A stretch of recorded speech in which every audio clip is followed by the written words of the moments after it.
지금부터 제가 목격한 놀라운 이야기를 들려드리겠습니다. 저는 인터폴 수사관으로 30년을 일했습니다. 그동안 수많은 납치 사건을 봤죠. 솔직히 말하면 대부분은 실패로 끝났어요. 정부는 무능했고 관료들은 부패했습니다. 그래서 캄보디아에서 한국인 18명이 납치됐다는 소식을 들었을 때도 저는 냉소적으로 웃었죠. 또 하나의 흔한 사건이구나. 한 달 안에 잊혀질 거야. 그렇게 생각했습니다. 하지만 제가 완전히 틀렸어요. 한국이라는 나라는 제가 30년 동안 본 어떤 나라와도 달랐습니다. 그들은 단 한 명의 국민도 포기하지 않았죠. 외교 마찰을 불사했고 심지어 전쟁까지 각오했습니다. 저는 그 과정을 지켜보며 충격을 받았어요. 그리고 마지막에는 직접 구출 작전에 참여하게 됐죠. 오늘은 그때 제가 목격한 놀라운 이야기를 들려드리겠습니다. 구독과 좋아요는 영상 제작에 큰 힘이 됩니다. 첫 구독과 댓글 달아주신 지숙님께 감사드립니다. 저는 데이비드 톰슨입니다. 인터폴에서 30년 넘게 일했죠. 동남아시아 범죄 조직을 추적하는 게 제 전문 분야였습니다. 그런데 솔직히 말하면 이 일을 하면 할수록 환멸을 느꼈어요. 무능한 정부들, 부패한 관료들, 그들은 자국민보다 뇌물을 더 중요하게 여겼습니다. 태국에서 관광객 납치 사건이 터졌을 때 기억나시나요? 정부는 한 달 내내 손 놓고 있었죠. 베트남은 더 심했습니다.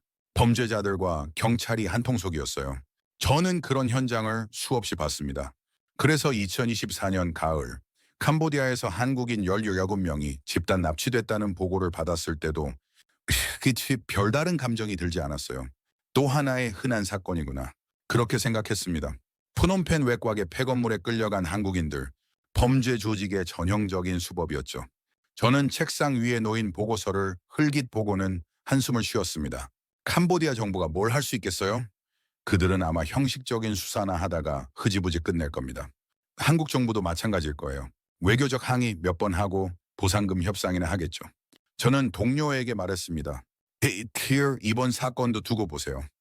한 달 안에 잊혀질 겁니다. 그런데 제 예상은 완전히 빗나갔습니다. 사건 발생 48시간 만에 한국은 완전히 다른 모습을 보여줬어요. 저는 처음엔 믿을 수가 없었습니다. 인터폴 본부 사무실에서 한국 뉴스를 모니터링하고 있었는데 화면 가득 분노한 사람들이 보였죠. 청와대 앞 광장에는 수천 명이 모여 있었습니다. 촛불을 들고 피켓을 들고 목청껏 외치고 있었어요. 우리의 국민을 구하라. 캄보디아 정부는 즉각 협조하라. 저는 모니터를 멍하니 바라봤습니다. 18명 때문에 나라 전체가 들끓고 있었어요. 소셜미디어는 더 충격적이었습니다. 해시태그가 실시간 검색어 1위부터 10위까지 전부 이 사건 관련이었죠.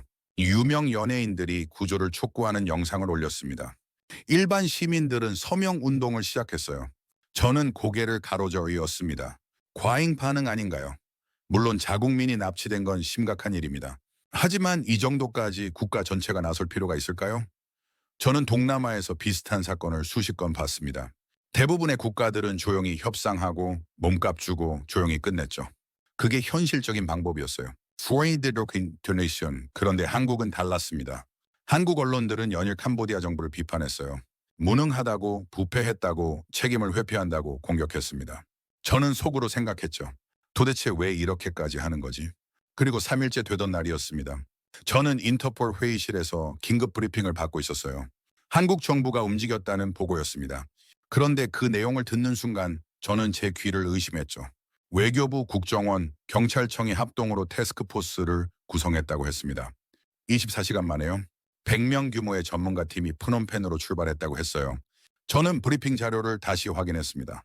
이게 정말 맞나요? 보통 이런 팀을 구성하려면 최소 일주일은 걸립니다. 각 부처 간 협의하고 예산 승인받고 인력 차출하고. 그런데 한국은 24시간 만에 해냈어요. 더 놀라운 건 그 다음이었습니다. 한국 팀은 캄보디아에 도착하자마자 독자적인 정보 수집을 시작했죠. 캄보디아 정부의 허락도 받지 않고요. 저는 생각미한 그 쇼미에티인 이건 협상이 아니야. 통보하러 간 거야. 저는 30년 경력 동안 이런 케이스를 본 적이 없었습니다. 보통 외국 정부는 현지 정부 눈치를 봐요. 외교 마찰을 피하려고 조심스럽게 움직이죠. 그런데 한국은 달랐어요? 그들은 자국민 구출이 최우선이었습니다. 외교적 예의 같은 건 나중 문제였죠. 저는 한국 팀의 움직임을 추적하면서 점점 긴장하기 시작했습니다. 이 사람들은 정말 진심이구나. 그런 생각이 들었어요. 일주일이 지났습니다. 한국 태스크포스는 놀라운 정보를 입수했어요. 납치 사건의 배후에 중국 범죄 조직이 있다는 사실이었습니다. 그리고 더 충격적인 건 캄보디아 내무부 고위 관료 3명이 이 조직과 연루되어 있다는 증거였죠. 저는 그 보고서를 받아들고 한참을 멍하니 있었습니다. 이건 예상했던 겁니다. 동남아에서 이런 일은 흔해요. 범죄 조직과 정부가 한통속인 경우가 너무 많았죠. 하지만 알고 있는 것과 해결하는 건 완전히 다른 문제입니다. 현지 정부가 부패했다면 누구한테 협조를 요청할 수 있겠어요? 경찰은 믿을 수 없고 정부는 오히려 범죄자 편이었습니다. 저는 절망했습니다.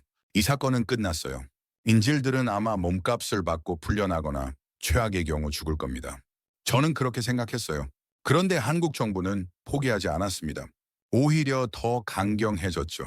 한국 외교부 장관이 직접 캄보디아를 방문했어요. 그리고 캄보디아 총리를 만나 전면적인 협력을 요구했습니다. 부패한 관료들을 즉각 조사하라고 압박했죠. 저는 뉴스를 보면서 놀라움을 금치 못했습니다. 이건 요청이 아니었어요. 키비남켄의 경고였습니다. 한국은 캄보디아에 선택지를 주지 않았습니다.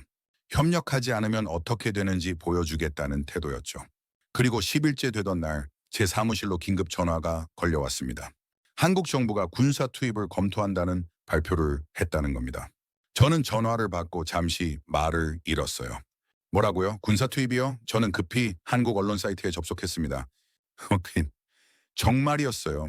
한국 국방부 대변인이 공식 브리핑에서 말했습니다. 외교적 해결이 불가능할 경우 군사적 옵션도 배제하지 않겠다고요.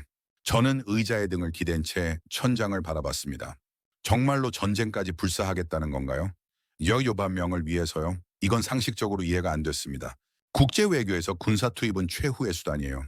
경제 제재도 아니고 외교 단절도 아니고 바로 군사 투입이라니. 저는 고개를 저었습니다. 이건 협박이야. 실제로 할 리 없어. 그렇게 생각했죠. 그런데 문득 한 가지가 떠올랐습니다. 2011년 아덴만 여명 작전이었어요. 소말리아 해적들이 한국 화물선을 납치했을 때 한국은 특수부대를 보냈죠. 그리고 전원 구출에 성공했습니다. 저는 당시 그 작전 보고서를 읽은 적이 있었어요. 오니디는 완벽한 작전이었습니다. 한 명의 인질도 다치지 않았죠. 저는 갑자기 등골이 서늘해졌습니다. 한국은 말만 하는 나라가 아니었어요. 실제로 해낼 수 있는 나라였습니다. 2주째가 되었습니다. 캄보디아 정부는 결국 한국의 압박에 굴복했어요. 부패한 관료들을 조사하겠다고 약속했고 한국 특수부대의 입국을 허가했습니다. 그리고 저는 예상치 못한 전화를 받았죠. 한국 측에서 저에게 자문을 요청한 겁니다. 저는 동남아 범죄 조직 전문가니까요. 저는 처음엔 거절하려 했습니다. 이미 은퇴를 준비하고 있었거든요. 하지만 뭔가가 저를 이끌었어요. 호기심이었을까요? 아니면 한국이라는 나라를 직접 보고 싶었던 걸까요? 저는 프놈펜행 비행기에 올랐습니다. 현지에 도착하자 저는 한국 특수부대 작전본부로 안내되었어요. 707 특임단이라는 팀이었습니다. 저는 브리핑룸에 들어서는 순간 압도당했죠. 벽 한쪽에는 거대한 디지털 지도가 있었고 실시간으로 정보가 업데이트되고 있었습니다. 팀원들은 모두 집중하고 있었어요. 군더더기가 없었습니다. 그리고 작전 브리핑이 시작됐습니다. 팀장이 상황을 설명했죠. 인질들의 위치를 특정했다고 했습니다. 프놈펜 외곽 폐공장이었어요. 저는 지도를 보면서 고개를 끄덕였습니다. 전형적인 장소죠. 외땅 오시고 감시하기 쉽고 도주로도 확보되어 있습니다. 그런데 브리핑 중간에 화면이 바뀌었어요. 한 남자의 얼굴이 나타났습니다. 인질 중 한 명인 대학생의 아버지였죠. 그의 인터뷰 영상이 재생되었습니다. 저는 숨을 죽이고 화면을 바라봤어요. 아버지는 카메라를 똑바로 보며 말했습니다. 국민 한 사람을 버리지 않는 우리 정부를 믿습니다. 저는 그 순간 가슴이 뭉클해졌습니다. 그의 눈에는 두려움이 있었어요. 하지만 동시에 믿음도 있었습니다. 자기 아들을 정부가 반드시 구해줄 거라는 믿음이었죠. 작전일은 그날 밤으로 정해졌습니다. 저는 7빙 실특임단과 함께 작전 차량에 탔어요.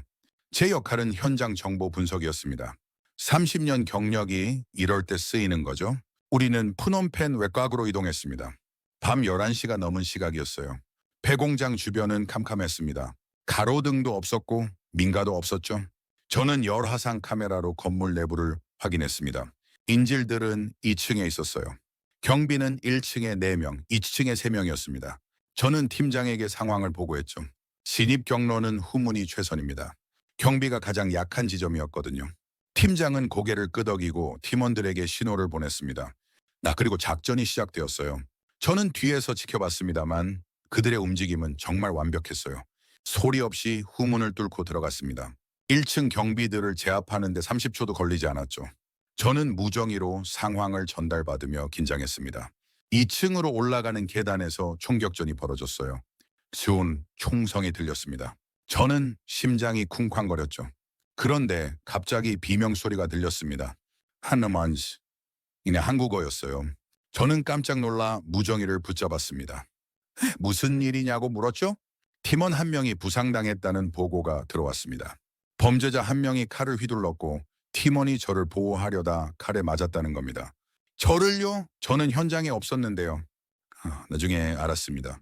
그 팀원은 제가 분석한 정보를 믿고 후문으로 진입했고 예상치 못한 적과 마주쳤을 때 저를 탓하지 않았다는 겁니다.